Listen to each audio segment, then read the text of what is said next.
We had I mean, our first tour, we went out with 35 people. We had a massive, we had 8 dancers. We had a huge crew. We had our own set. Nobody would really let us open for them because of our reputation.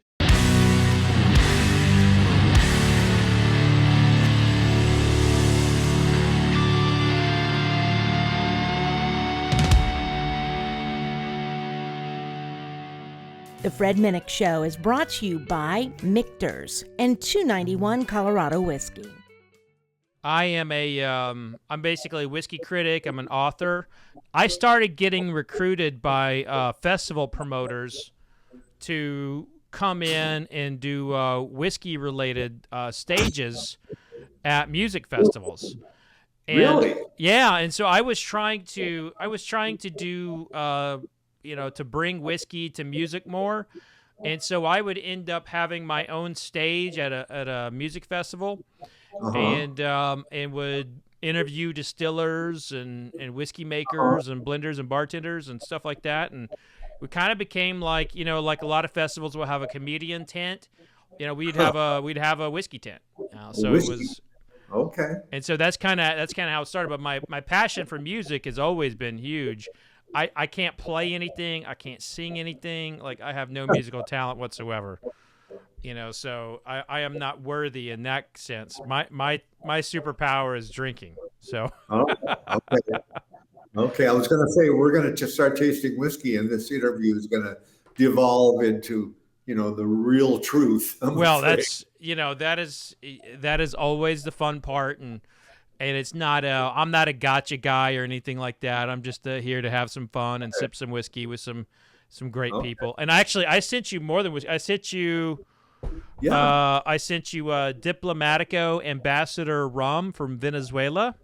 Oh, this is rum. Oh, yeah, I see it. Yeah. Yeah, so I sent you Chapin one old. So Chapin and Gore. This bottle right here. This is from this is from like the 60s and 70s. So this is something that, wow.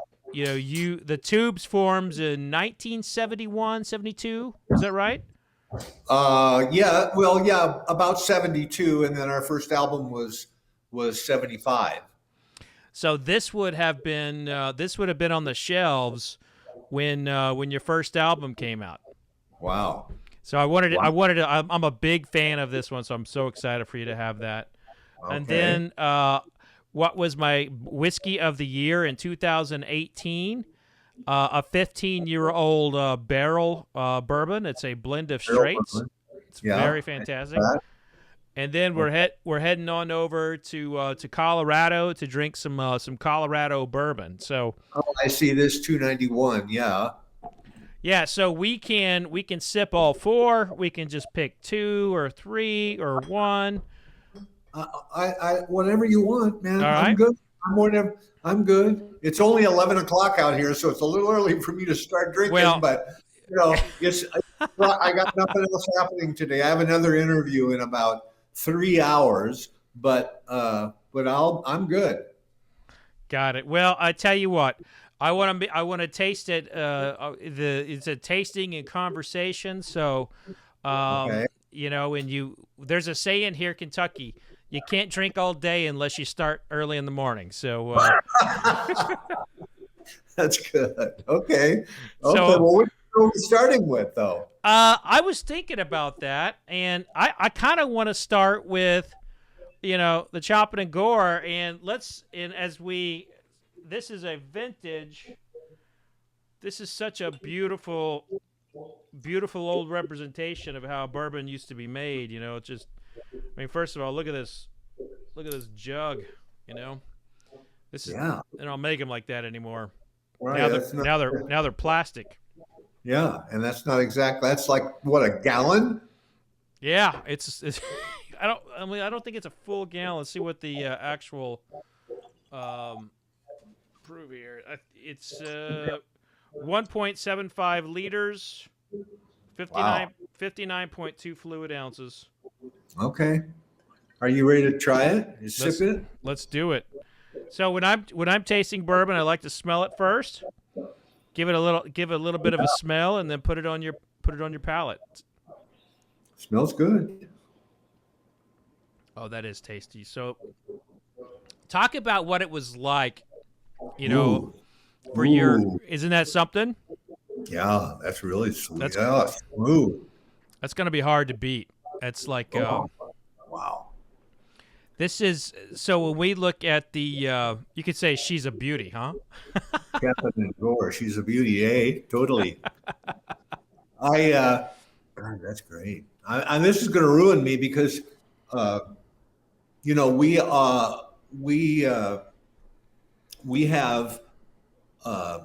have whiskey on our rider. So part of our rider is for promoters to supply tequila, and for some reason, a couple of the guys drink tequila, and me and the bass player Rick and Roger, we drink whiskey, and oh my God, this is so good, and we started.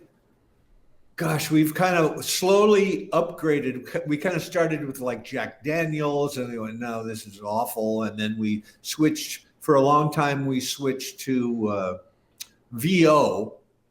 And then we switched to Johnny Walker, and then Johnny Walker Red, and then Johnny Walker Black. And then now lately we've been doing Maker's Mark. Okay. And it's kind of a ritual with us, you know, we all get around together and we all, you know, get a shot of whatever it is, tequila or whiskey, and we all have a shot together before we go on for a performance. And so for some reason, Roger and I both think this way, that you can't, it's got to be brown. If you're going to go and do a show, tequila is just not the right thing for me anyway to perform on. But if it's brown and if it's pretty smooth, and we used to do shivas, and then, you know, we decided, well, let's really go up high grade and go for Johnny Walker Blue, which is like $300 a bottle, and the promoters, they won't buy it. They just went, no, sorry, that's too expensive. We're not buying that. And well, that ain't cool. That's when you say, well, maybe we're not playing the song you want. You know? Right. So I wonder, is Chapin and Gore expensive? Is that so? This whiskey, this is extinct. So this is no longer in existence. So so this is this we're product. Not ordering that. Yeah, this is you know, this, when it came out, you know, we're looking at we're looking at a time when bourbon was it was beginning on a decline, but the whiskey that they were making, that they were putting on shelves, would be 8 years old, and it would be like from, you know, non-GMO corn, first growth wood, you know, real all handmade, no computers. And so this is true artisan, very, very, it was one of bourbon's golden times. Yeah.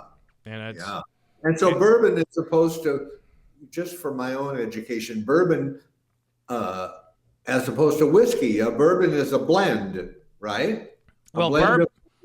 So bourbon, to be bourbon, it must be, so there's all these types of whiskeys. So you have, whiskey is essentially a term that means distilled grain aged in wood.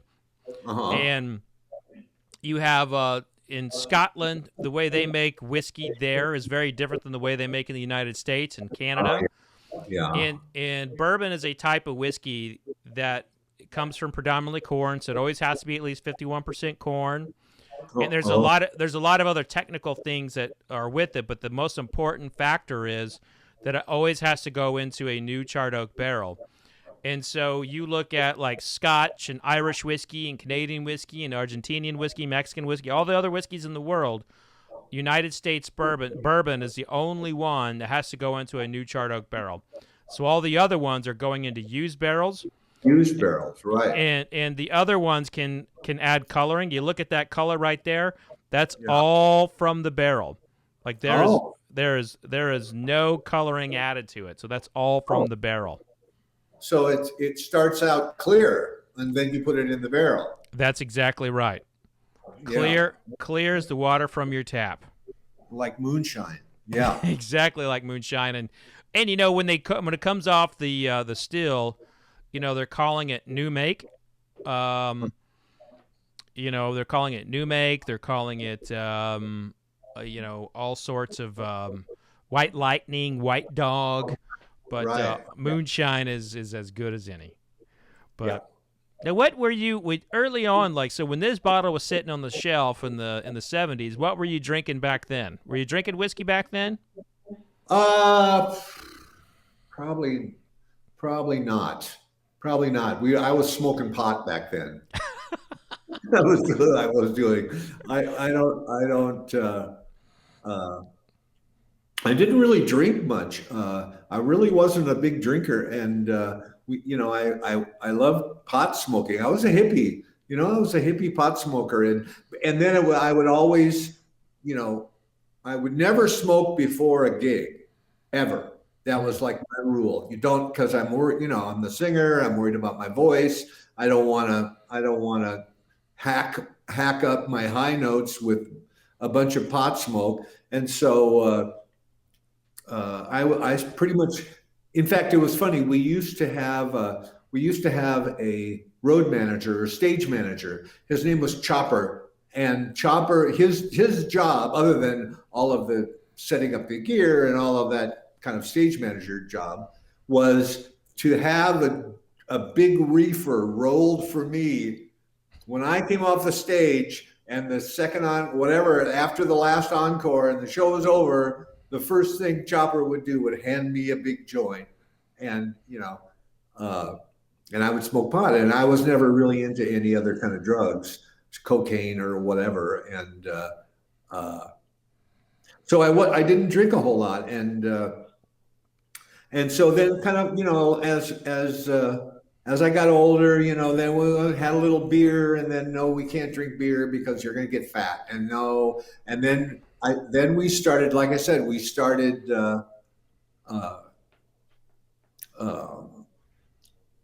with cheap Jack Daniels, with the cheapest Dewar's or Jack Daniels, and then we kind of constantly upgraded, So, and now I can't smoke pot anymore because it's just so. I mean, as soon as it becomes legal, I couldn't handle it anymore, which kind of made me mad. All these years I've been a rebel and buying illegal substances, and then so they make it legal here in California, but it's so strong, it just knocks the crap out of you. You're done for the rest of the day. You're done. You smoke a joint, forget about it. Lay down and try to come down. So I just can't do it anymore. And lately at home, I like single malt, like Glenlivet, or there's another one I can't remember the name of it. It starts with a B. But a friend of mine every Christmas gives me a bottle of single malt, and so I kind of sip that after dinner, and I'll have to remember that. The next shipment you get from me, we'll send you some single malts next time. And this 291 is Colorado, huh? Yeah, we can go there next if you want. This one's got a little bit of heat, though. I will warn you. But it's in the genre. I haven't opened this bottle yet. I thought I'll open it. Whoa. I have a fresh glass, so I won't contaminate. Yeah, one of the things I was watching some old interviews with you and David Letterman. You had such a great rapport with Letterman. Yeah.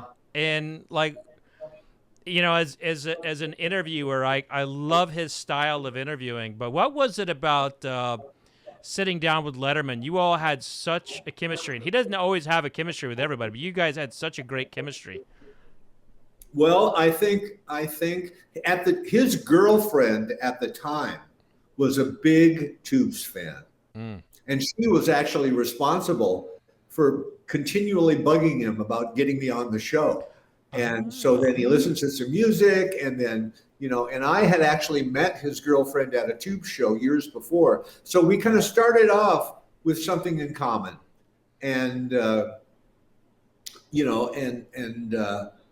so we just kind of hit it off right away, and it was just real easy for me, very comfortable. And even though Letterman, it was big time TV, and I was a little bit nervous, but you always gave him really good jabs back. It was kind of like it was like he would say something, and you would come back in with a jab. Like, well, you know how that is. I kind of. Yeah, it's from years of doing interviews, and but I was a big fan. I used to watch it every night. He was my late night. After I kind of stopped watching Johnny Carson, we went to Letterman every night, and we would. So I knew. I mean, I had all the backstory. I knew. I knew where he was coming from, and I enjoyed it. I did it. I went back a second time actually and did it twice, and I kept. I said, well, what about the band? What about playing in the band? And no, he goes, no, well, I don't think so. Okay, whatever. I'm good. He just wanted you and your personality, which yeah, that's a compliment. Yeah, I had a great time, and so now I don't even recognize him now with his white hair and his gigantic beard, and boy, he's just letting it all hang out now. Yeah, I think he's went down that path that a lot of us think we're going to go if we're like stranded in like a desert or a jungle or something. I mean, he's out there now. So he says, I did it for long enough. I don't care. I can do whatever the hell I want. Yeah. I don't care. I'm good. So as we go to the 291, one of the beautiful things about bourbon is it can be made anywhere in the United States, but it has to be made in the United States. And with the growth and resurgence of bourbon, you're seeing a lot of states come in with smaller distilleries. Ooh, this is hot. Oh yeah. Yeah, it's coming a little hot. It'll be a little hot. So you might want to add water to that if you want. But water. I don't have any water. It's a different taste. Yeah, I'll just go easy. I'll go easy. It's good though. God. Ooh. What does it say? Barrel proof single barrel. What does that mean? Single barrel. It's just that. So it's all the whiskey from one barrel. So these guys will only have that'll only be like 60, 70 bottles. So it'll be like a really rare release. Oh, wow. Wow. Cool. Colorado whiskey. Okay. And it's got somebody's signature on the side of this. I don't know. Yeah, that's his name is Michael Myers. He's the founder of it. He's a former fashion photographer. Actually, he may have photographed you back in the day. He used to photograph bands and models. Yeah, I don't remember, but well, you had so many photo shoots over your career, I'm sure. Did you ever see us? Did you ever see the Tubes? I have not seen the Tubes in person, but I can guarantee you I am worth a nickel of your streaming. I think a nickel equals like 100,000 stream hours. Really? Yeah, So I'm making money off streaming. Yeah. What do you think about the state of music in terms of how you can make money as a musician? You can't make any money off streaming. I don't care how big the song is. In fact, I just read an article the other day in the New York Times about how they're saying streaming is killing songwriting because people, they did a poll and they said, well, what do you like more, the song or the artist? They said, oh, we like the song. So they pretty much, so that kind of leaves the artist out in the cold. And really the only way we can make money these days is by live performance. And so, and selling merchandise online. And so with the pandemic, obviously, that's killed our whole live performing income stream. Mm-hmm. And so, and so now it's down to, social media and Instagram. I guess now Instagram, now you can buy stuff, and people are that's another platform for selling merchandise. And so we've at the tubes, well, I have feewaybill.com, and there's the tubes.com, and we're selling on the tubes, we're selling coffee mugs, and we're selling beer bottle openers, as well as CDs and vinyl and T-shirts, and we've really kind of expanded our whole category of stuff to buy, and because we had to, because there's no live gigs, and the sad thing is that right before 2019, we for years and years we broke up back in '88 after being on the road for like 15 years, and we broke up, and everybody just got tired, and I couldn't handle it anymore, and it was just, we were exhausted, and we broke up, and we got back together in '94 with only a 5-man band instead of a 7-man band. One of the guys, Mike Cotton, moved to New York City and became a graphic designer, and he didn't want to tour anymore, and he was doing really well. And then Bill Spooner had married a woman who wouldn't let him go back on the road, and so he was out. And so it was down to 5 of us left. And right before we got back together, unfortunately, the keyboard player Vince Welnick committed suicide, and which was really, really sad. And so we had a different keyboard player. But then we I don't remember where I was going with that now that I'm drunk. But then we've been back together since '94. I remember now.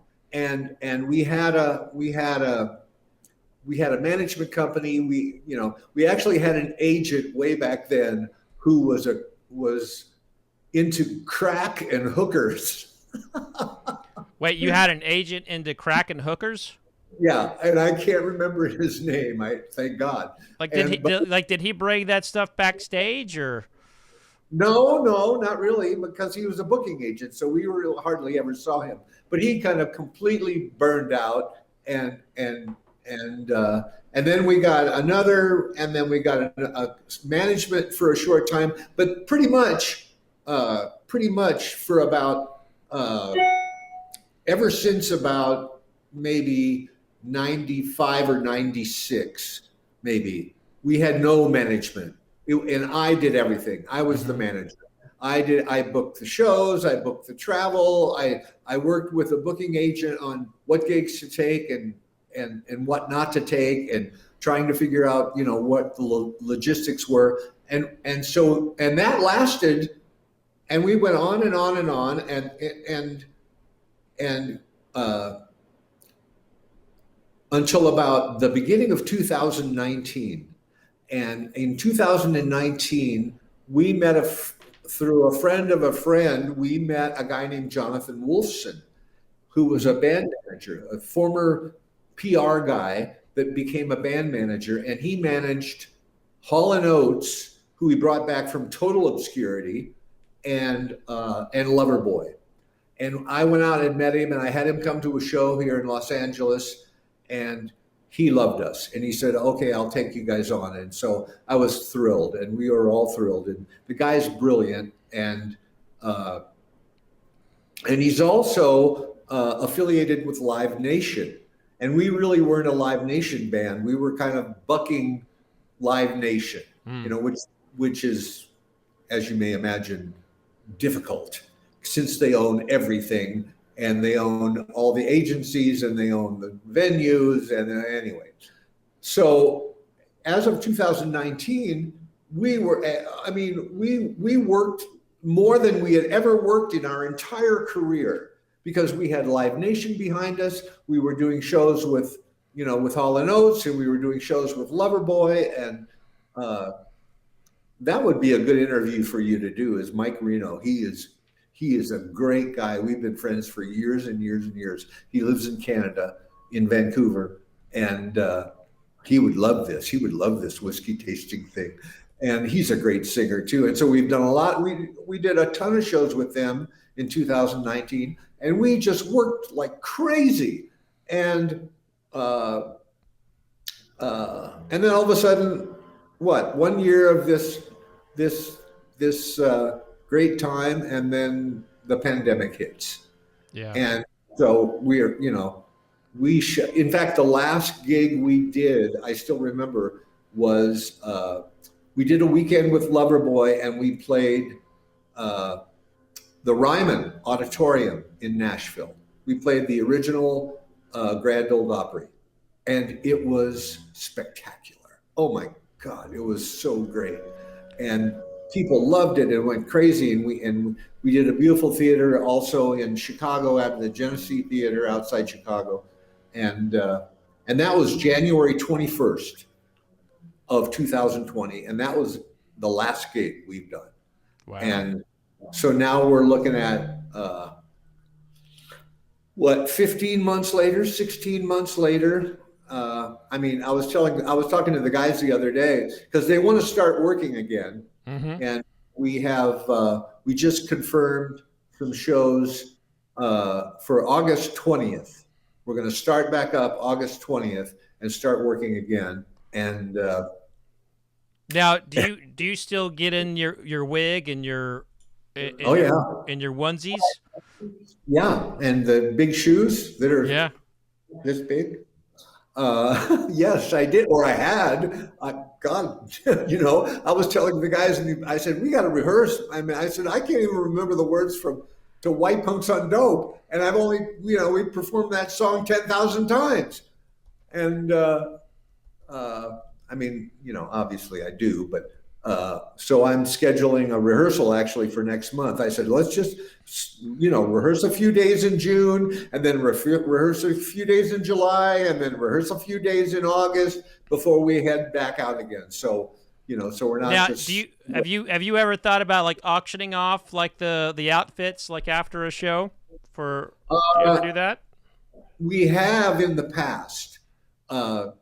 Yes, we used to do it when we were in San Francisco in the early days. We used to do a tubes auction.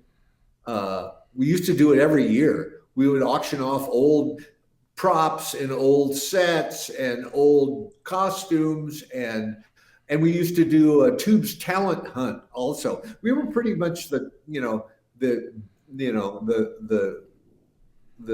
talk of the town in San Francisco. I mean, we ruled in San Francisco. Yeah, I know you all were hugely popular in like you were what's called the most outrageous band in the country.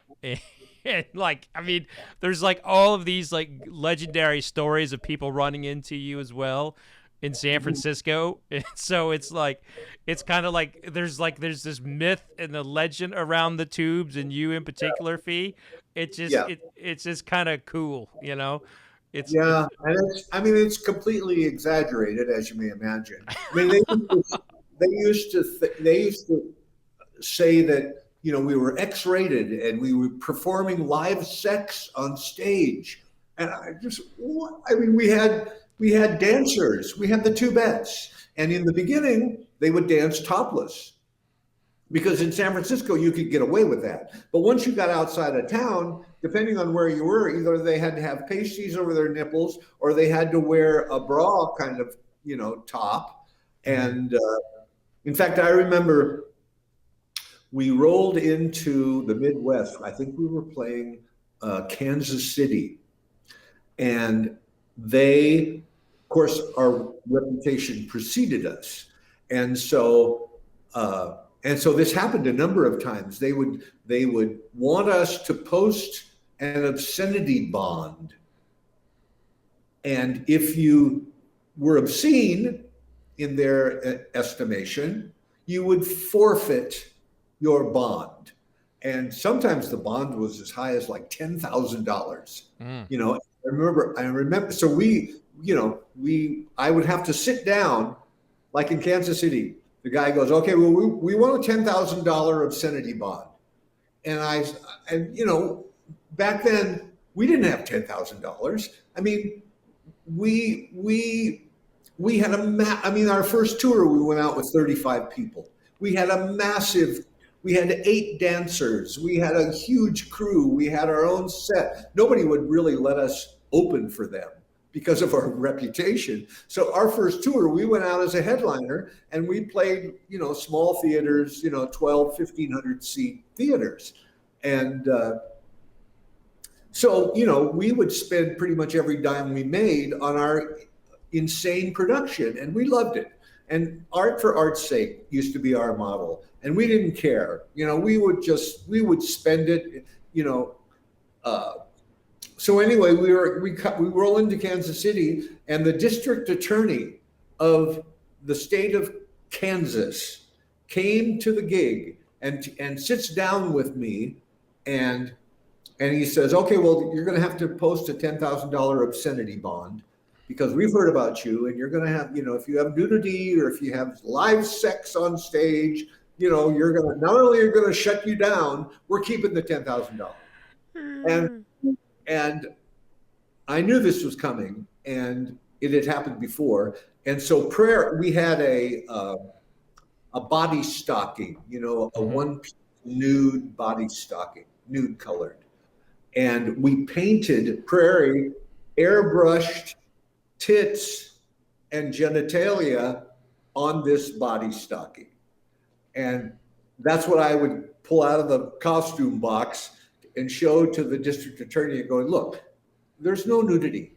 They're wearing this body stocking with painted on genitalia. It's painted, it's airbrush, there's no nudity. And they go, oh, really? Yeah. Okay, so we don't want to post a bond because we're going to be wearing this new. Of course, they never, ever wore the nude body stocking, and but you know, we also didn't allow them to go completely topless either. They would wear their little pasties, you know, with tassels on them or whatever. Well, I think, by the way, I forgot to mention, I will be having Mike Reno on the show, so I am excited that you called that out and mentioned that. Yeah, he will be coming. I think I'm interviewing him next week. So, great! Oh my God, that's great. That's great. I love Mike. He's a great guy, and we really enjoy playing with them. And that Jonathan and Tom, they do such a great job for you all, and they, you know, I've had Daryl Hall on before too, so I have a great relationship with them. So really good. You've got good representation there. I'm so thrilled. I'm so thrilled with them, and like I said, it's after all these years, you know, we finally pulled down the big time agent and management and booking people, and then a year later you're in the toilet. It's over. Yeah. Well, you know, the beautiful thing is that, you know, we're all coming back, and this might be the time to bring out the sex on the stage, Fee. I mean, you could really you could probably pull it off right now, you know? Yeah. We probably could. We haven't, when we got back together with just the 5-man band, you know, we didn't it's funny, we started, you know, what happened was I had left and I moved to LA, and I met Richard Marx, and Richard Marx and I became very close friends. We still are. I mean, we could talk about it later, but Richard and I did my Fee Waybill Rise Again album, and we've been friends for 38 years. And I started writing lyrics for Richard And, his first album sold 5 million records or something like that. So, I wasn't, I was fine. I was sitting around going to the gym in LA and waiting for the mailman, to show up with the publishing checks. And then the band called me up, and they had played without me for a short period of time, and that didn't go very well. And but a promoter from Germany got a hold of them and said, I want to offer you a 65 show tour of Europe. Wow. But only if Fee is in the band. No tour without Fee. And so they called me up and said, okay, well, this is the offer. I said, okay, let's do that. And so we got back together and we started rehearsing. And like I said, it was 94. And we've been together now, 25 years on the second go round. And, but we started, we sat down and we went, well, if we spend every dime on production like we did before, there'll be nothing left. Right. So why don't we just play? Don't do anything, just play. And so we did that for that first tour of Germany. And people kept looking at us going, what? And what? And kept waiting for something to happen, and it never did. And that's awesome, though. I know you worked with Richard on Fee Waybill Rides Again. Tell us about that. Like, what was that like? And that's been an enormous, hit for you. Yeah, I'm so proud of it. Unbelievable. Well, like I said, Richard and I have been. I met Richard. He came to a session we were doing in 1983 with David Foster, doing the Outside Inside album. In fact, we were recording "She's a Beauty," the biggest hit that the Tubes ever had.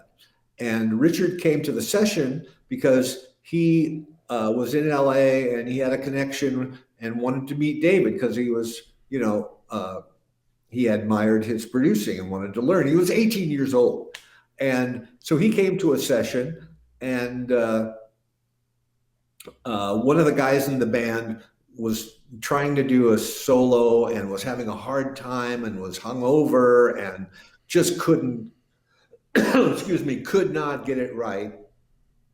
And we kept doing take after take after take. And it was just me and David and Umberto Gatica, the engineer.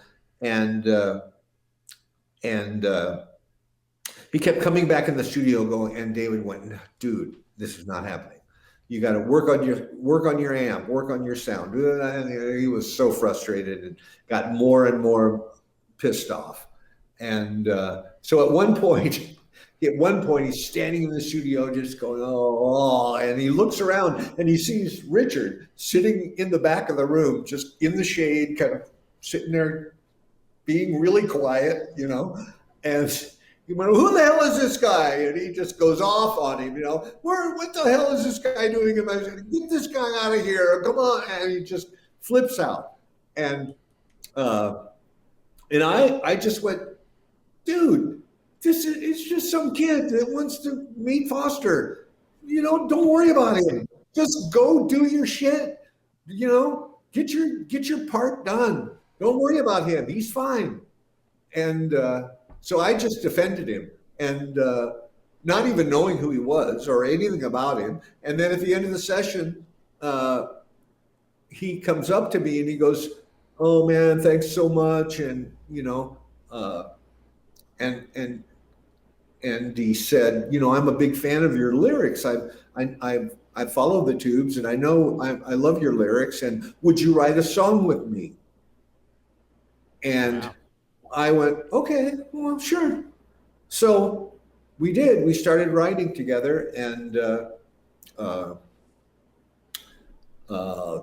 then I did a solo album in '84, and wrote, and one of the songs that we wrote together was on that record. And anyway, over the years, we continued to be very close. And I wrote songs on his first record and the second record and the third record and fourth, pretty much every record he ever released. I have a couple, three songs that I wrote the lyrics for. And I've had been very lucky and had a couple of hits with him. And so we just remained friends. And he lived in Chicago at the time.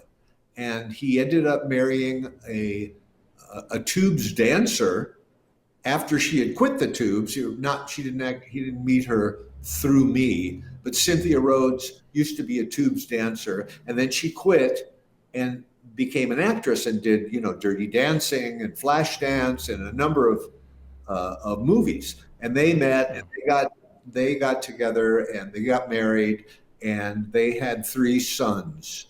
And I'm the godfather to those 3 boys, Brandon, Lucas, and Jesse. And when the boys were young, every year, we used to do a boys' trip. That was like an annual thing in the summer. His father had a cabin in Minocqua, Wisconsin. Yeah. I have a good friend who lives out there. Way up at the top north end in the lakes. And we used to drive from Chicago up to Minocqua and hang out in the cabin for a week with the boys. And we would do, rafting and horseback riding and fishing and, a bunch of boys stuff. Mm-hmm. And we did that for years and years and years. And then one year, I think it was 2013 maybe. So that would have made Brandon, the oldest, was born in 1990. So he would have been, 23 or something. And, I went to Chicago and went, well, we're going to do a boys trip. And the boys all kind of went, no, I'd rather go see my girlfriend. We're going for, so they completely bailed out on the boys trip.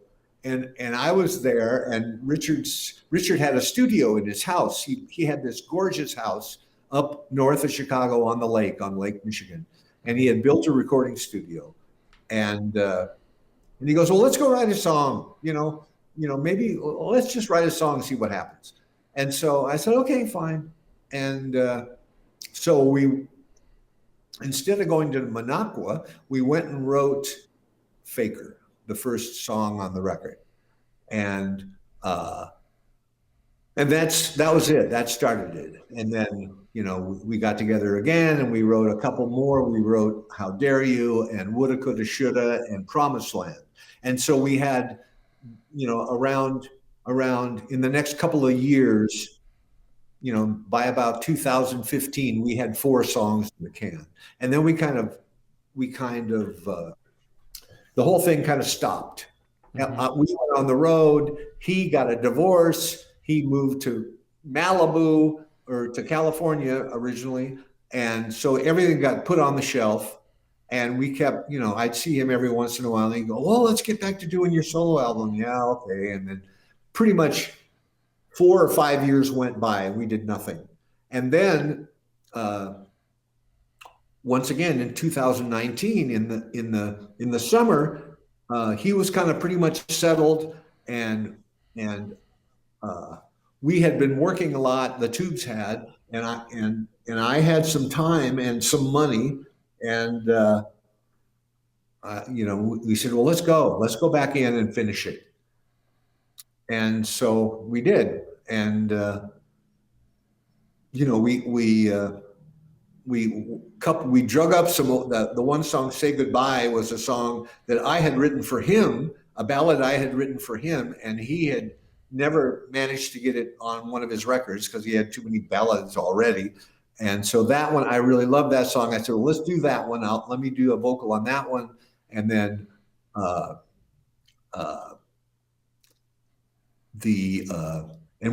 looking for songs. He goes, well, let's write. So we started writing, and then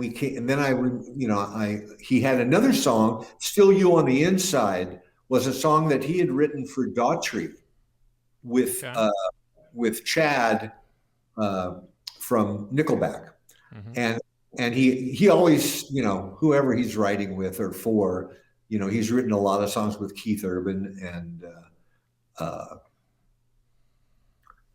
he would always send me the songs, just go, hey, I wrote this one, what do you think? And so I had that song on my iTunes on my computer here, and I kept listening to it over and over and over, and I just loved that song. And then Daughtry said, no thanks, I don't want to do it. And I just went, are you kidding me? And so I told Richard, I said, I want to do that. I didn't write it, I have nothing to do with it. I just, and the vocal that Chad did on the demo was unbelievable. I mean, that guy is such a great singer. I'm a huge fan. And that's another guy you should get on, Chad, another Canadian. And so we did that one, and then we wrote a couple. We wrote Meant to Be Alone. We wrote How Dare You. We wrote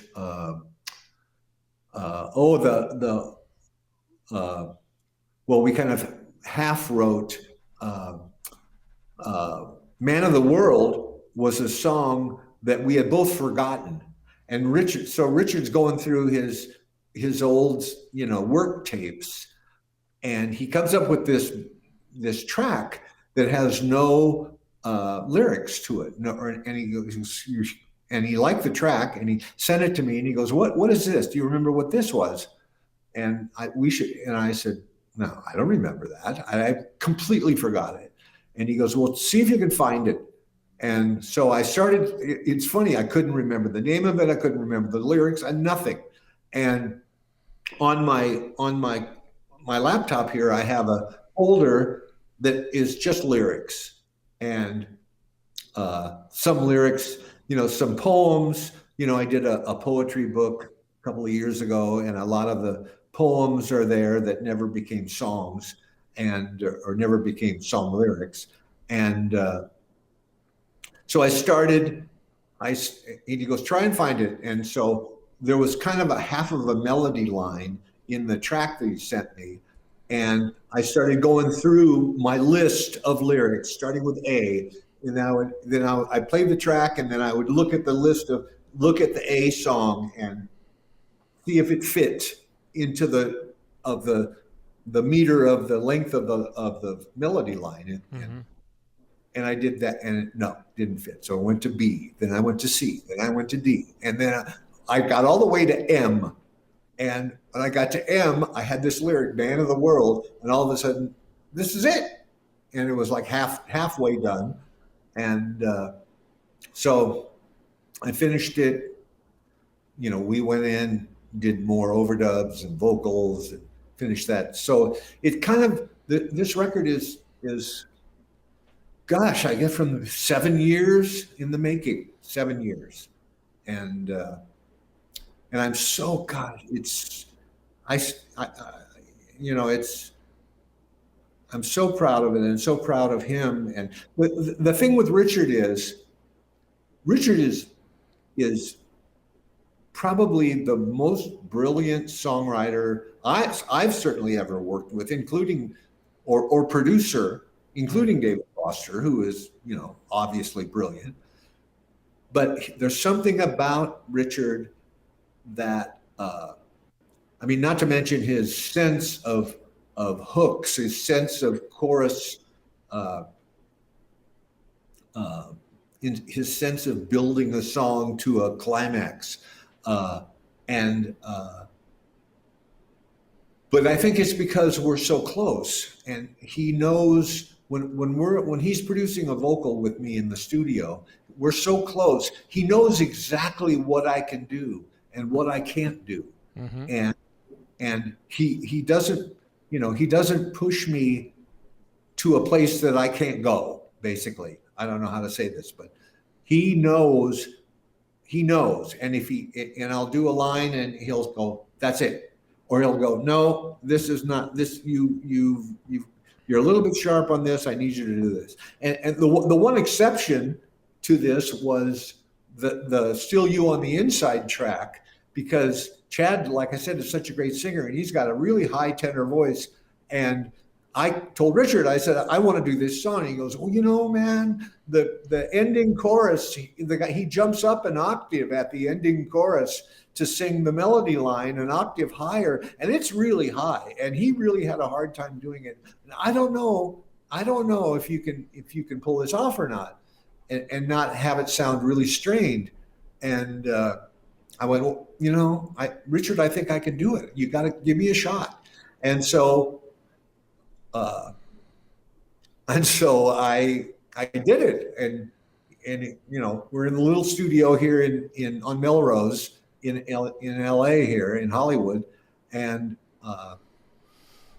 he just kind of went, oh my God, you fucking pulled it off. It's funny, the only other time, like I said, he knows me. He's seen me a million times. He knows exactly what I can do. There's this a couple of years ago. I don't know if I'm a big fan of Pavarotti. Okay. And I'm a big fan, and James Brown has always been a big fan of the Tubes. We've done James Brown songs for years and years and years. We used to do James Brown songs, and I would play a Mexican cab driver singing James Brown. And Jesus Bongo was his name. What are you pouring now? Are you pouring more of the 291? 291, yeah. Well, I was gonna say let's go to the Barrell. Unless you want to stay on 291, we can do that. No, I've got another clean glass right here. I've got another glass. Right on. Okay, let's go to the Barrell Bourbon Cask Strength. Aged 15 years. 15 years. 106.25 proof. 106.25 proof, yeah. Packing a little heat for you. God almighty. I'm pretty much getting there done already. Okay. So, are you doing any acting right now? Well, nobody's doing any acting right now, pretty much. That's true. Ooh, that's good.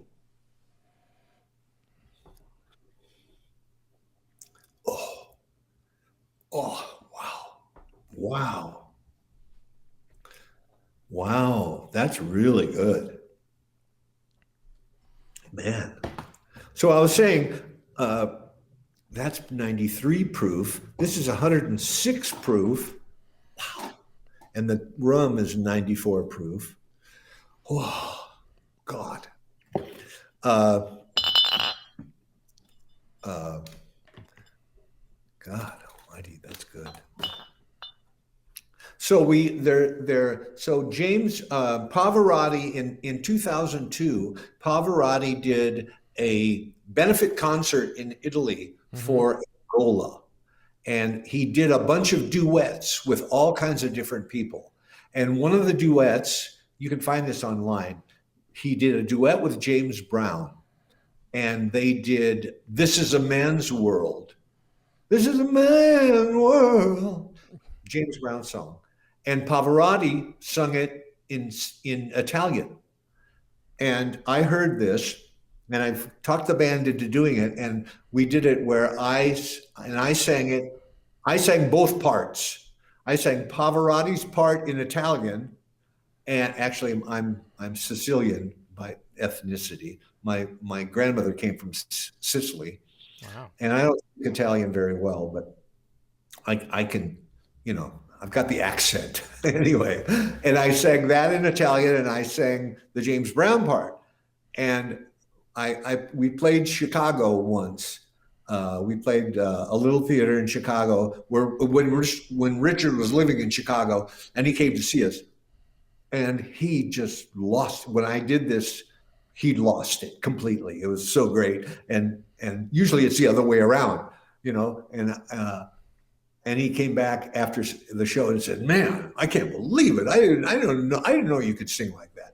And so anyway, it was good. But I didn't mean to.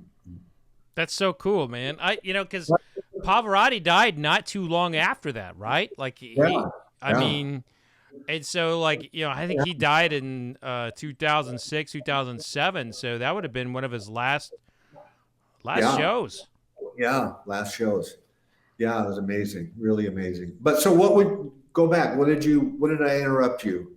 Oh, can't remember. I think I interrupted you while you were pouring whiskey. I was wanting to chat a little bit about your time as an actor, because I know you. Oh, right. You did you did a lot of you tried out for a lot of gigs, and you just kept going after it. And I was curious where you are and at what stage in your acting career. Well, I am obsessed with making it to Broadway. Obsessed. In fact, I just saw an article the other day. Hamilton's opening again in Broadway, and I want to play the King. In fact, I've got that right on my computer right here. That song "You'll Be Back" by the King in Hamilton. I would love to play that part. I'm confident. I'm going to manifest it, and it'll happen. I'll make it to Broadway, and people say, "Oh, it doesn't pay very much, and blah blah. It's so difficult, and so many shows." I don't care. I don't care. I would do pretty much anything to make it to Broadway. But I have been for years now, almost 20 years. There's a summer stock theater in Michigan. It's in a little town called Augusta, Michigan, and it's about 20 miles east of Kalamazoo. So like Southwestern, it's kind of right in the middle of Grand Rapids and Kalamazoo and Lansing, and there's a theater there called the Barn, and it's called the Barn Theater. It's an actual milk barn. It's an old Quonset hut milk barn that has been turned into a theater, and it's just beautiful. They've just all the wood's been done and the roof's been done, and they've created wings on the side of the stage. It's about a 700 seater, maybe something like that. And I've been working there. The first year I worked there was 1998, and the patriarch, his name was Ragazzi, and his son Brendan Ragazzi has become the director of the theater. And Brendan Ragazzi went to San Jose State University, right down the road from San Francisco in the 80s. And so the Tubes were huge in the 80s, and Brendan was a big fan of the Tubes. And so Brendan goes back and takes over running the theater. And in 1998, every year they used to do Rocky Horror Show. And the guy, Sal, his name was, the guy that used to play Frankenfurter, got really big. And he got really heavy, and he couldn't fit into the bustier anymore. So Brendan had the idea of, and this was 98, so this is before the internet, this is before Google, this is before cell phones. And Brendan had the idea that, Fee Waybill would be such a great Frankenfurter. But he didn't know how to get a hold of me. He didn't know what to do. And so a guy, the guy, Jim Cummins, was the guy that did the sound for the building. And he happened to be talking to Jim one day. And he said, "Oh, I'd love to get Fee Waybill." And Jim goes, "Yeah, well, I don't know how to." Anyway, I am living in LA, and I've got my two dogs, Minnie and Mona, and we go to this park every day, Woodley Park in the Valley, and on Burbank and Woodley, and we're walking the dogs every day. I take the dogs out to walk. In fact, I have my new dog here, Daisy. Daisy, you want to come here? Come here, Daisy. Come here. Come here. Come on. Come on. Come here. Come here, Daisy. Come here. Come up here. Come up here. Oh, Daisy. Aww. Whoa. Daisy's a yellow lab and female. Oh, baby. And we rescued her from China. Oh, she wow. we got her in December, right before the pandemic. And Daisy was Daisy was about to be dinner in China, and some friends of ours rescue dogs over there, and they got her out. And anyway, she's a sweetheart. Anyway, so I am walking my dog in this little park, and I met a guy who had a big black German Shepherd, and he recognized me. His name was Pete. And Pete kind of came up to me with his dog, and I had my two dogs. And he goes, "Oh, you're Fee Waybill." And I said, "Yeah." And he goes, "Hi, I'm Pete."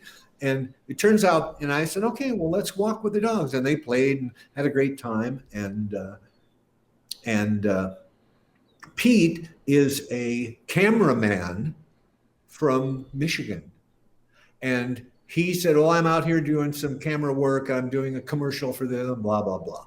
And I went, "Oh, okay, great." And then, so Pete, that night, Pete, who is a friend of this sound guy, Jim, in Michigan, calls Jim up and he goes, "Jim, you know what? I had a great day today. I met Fee Waybill and we walked our dogs together." And Jim goes, "Fee Waybill? What?" And he goes, "Brendan's been trying to get a hold of this guy to come and do Rocky Horror Show." And so Jim says to Pete, "Give him Brendan's phone number. Have him call Brendan." And so the next day we go back to the park. I see Pete again at the park. Pete hands me this piece of paper and goes, "There's a guy in Michigan at this summer stock theater who wants to hire you to be Frankenfurter in Rocky Horror Show." And I just went, "Really? Okay." And so I called Brendan up, and this was like February or March of '98. And he goes, Brendan says, "You're it. I want you to do Rocky Horror. Do you want to do it?" I went, "Yeah, that'd be great." He goes, "Okay, I'm sending you the script. I'm sending you the tape. Show up in whatever." It was the last play of the year, so that usually happens around August 15th. They do 2 weeks of rehearsal and then 2 weeks of performances. And pretty much the season ends around Labor Day in Michigan. And so I went, "That's great. Okay, let's do it." And I learned it and I sang it and I showed up and I fit into the bustier because I'm skinny and still in good shape, mind you. Still look trim and fit. And it's funny because the costume woman brings out these women's shoes, these open-toed pumps, and the heel is about that high, right? Shoe. And she goes, "Oh, these are pretty high. Do you think you're going to be able to walk in these?" And I went, "Ma'am, okay, I have shoes that are 18 inches high that I can walk with. This is not going to be a problem for me. That will be no problem whatsoever." And so I started doing it in '98, and then pretty much every other year since then I've done it. I did a couple of other plays. I did the Civil War with Frank Wildhorn. Frank Wildhorn wrote this play called The Civil War, and it's about the Civil War. And the songs are just brilliant. And I played the leader of the Confederacy and sang a couple songs. And of course, I die every night. I died every night.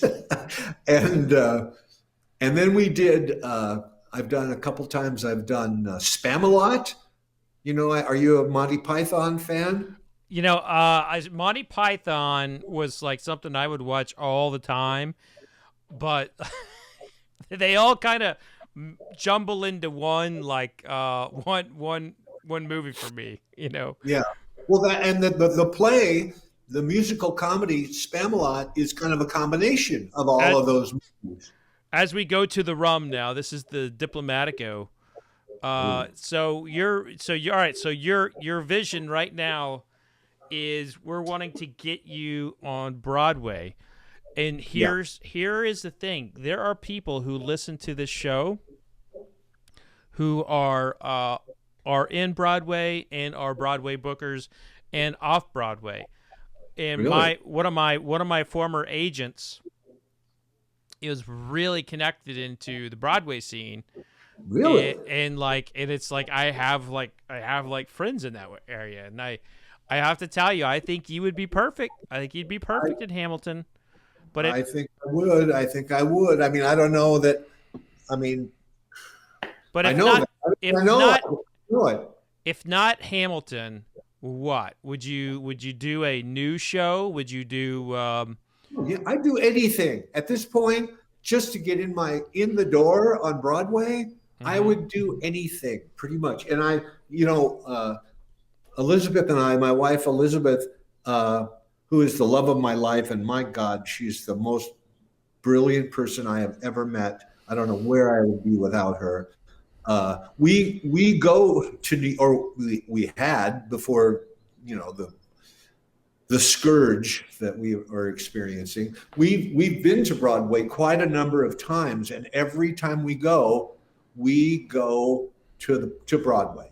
We go to see plays. We go to see, gosh, I don't know.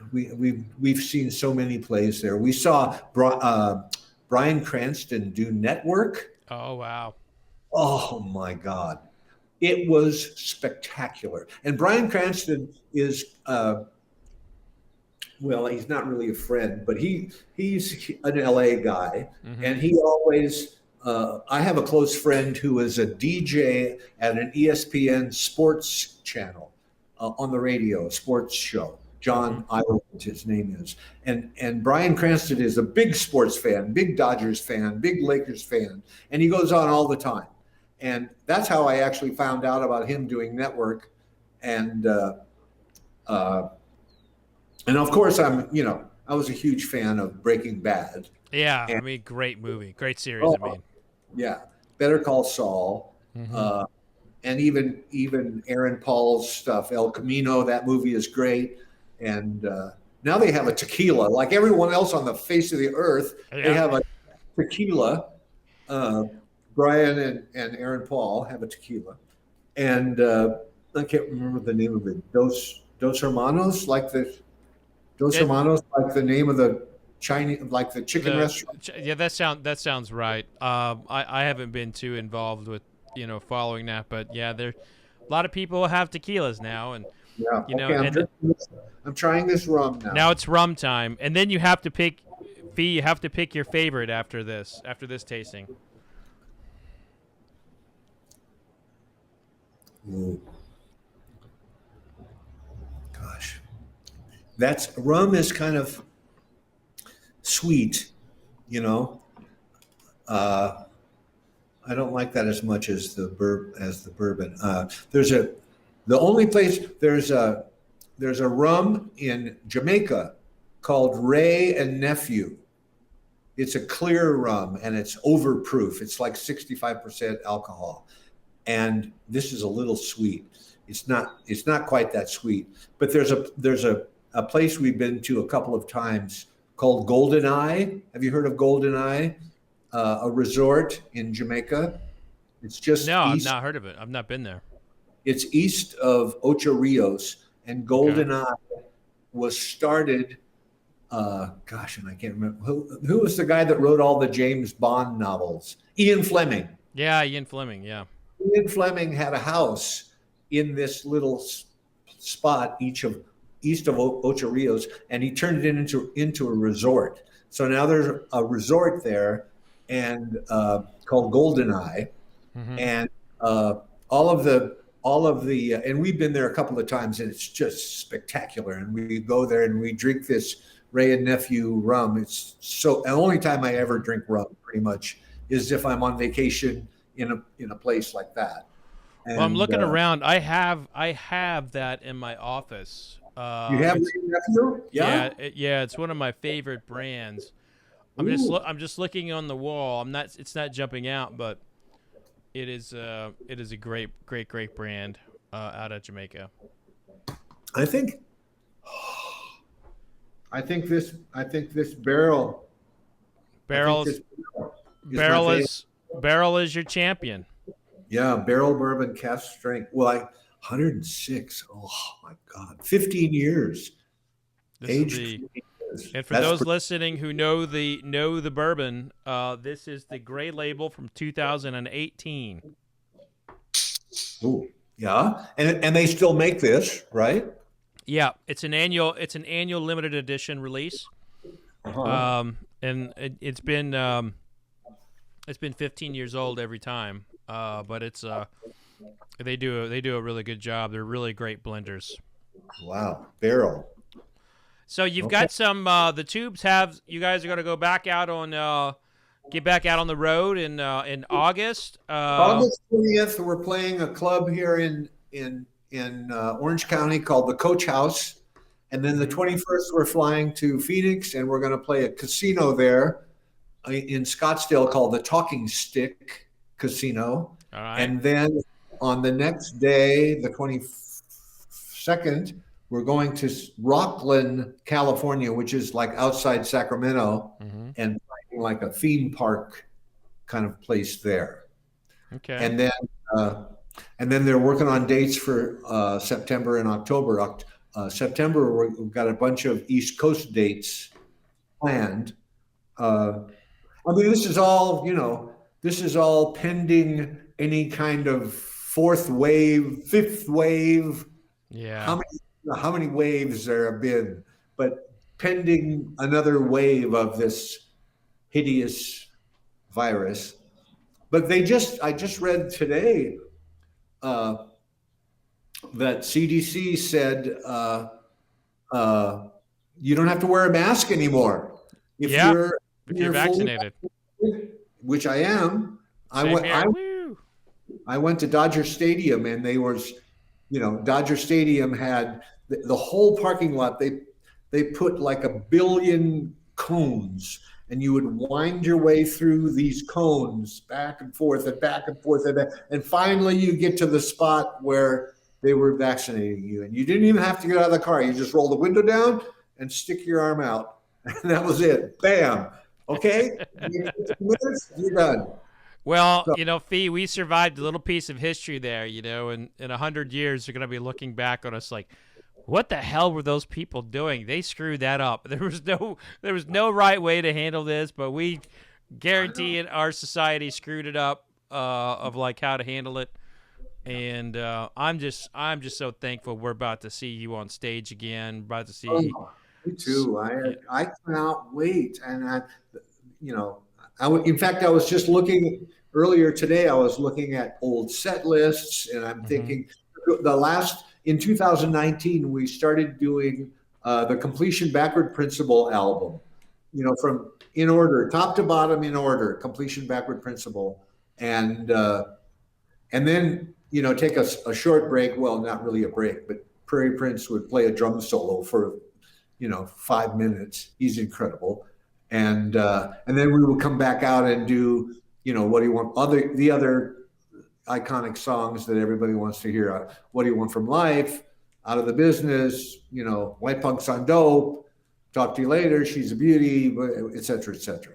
And so we were just talking together with the guys, going, well, what should we do? Should we continue with Completion Backward? And a lot of these dates have not seen this show because we had a huge list of dates for 2020 Right. that we cancel because obviously why. Yeah. So anyway, we're working on it, and we're going to be back. I'm thrilled that we're going to be back. Well, Fee, I got to tell you, I can't wait to see you. Like I said, I had not seen you on stage, but I've seen you on many of the YouTubes. I've listened to you forever, and it's an honor for me to have you on my show. So I want to raise a glass to you, my friend. Okay. Well, and the tubes. Okay. So, Fred, what city are you in? I'm in Louisville, Kentucky.